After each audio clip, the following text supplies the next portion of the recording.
ট্রাইব্যুনালে আছেন রিপোর্টার আজহার লিমন, সরাসরি চলে যাচ্ছি তার কাছে। লিমন, অ্যামিকাস কিউরি নিয়োগ দেওয়ার প্রয়োজন কেন পড়ল, আর কি বলছেন প্রসিকিউশন এই নিয়োগ দেওয়ার ক্ষেত্রে?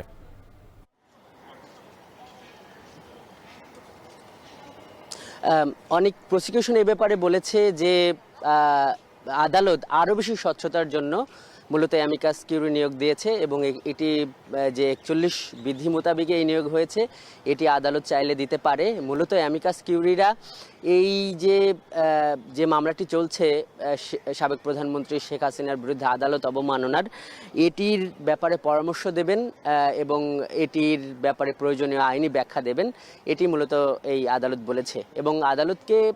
আমরা প্রসিকিউশনকে জিজ্ঞাসা করেছিলাম, প্রসিকিউটর গাজী এমএইচ তামিম উনি ব্রিফ যখন করছিলেন যে যদি আজকের এই আদেশ যদি না আসতো বা এই অ্যামিকাস কিউরি যদি নিয়োগ না হতো তখন কি হতো, তখন উনি বললেন যে আজকে মূলত যে শুনানিটা ছিল সেখানে প্রসিকিউশনের কথা শুনতেন আদালত এবং এরপর প্রয়োজনীয়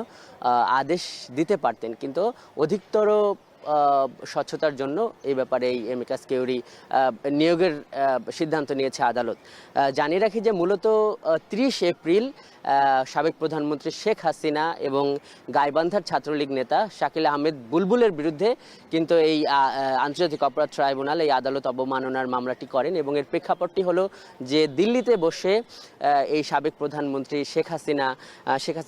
কিন্তু বলছিলেন যে 227 জনকে হত্যার 227 জনের বিরুদ্ধে মামলা হয়েছে এবং এই যে কারণে আমি 227 জনকে হত্যার লাইসেন্স পেয়েছি। এই ব্যাপারটিকে ঘিরেই মূলত এই আদালত অবমাননার এই মামলাটি হয়েছে এবং এরপর 15 মে এই আদালত কিন্তু তাদেরকে লিখিতভাবে ব্যাখ্যা দেবার কথা বলেছিল যে এই ব্যাপারে, এই আসামি দুইজনের ব্যাপারে, কিন্তু সেটি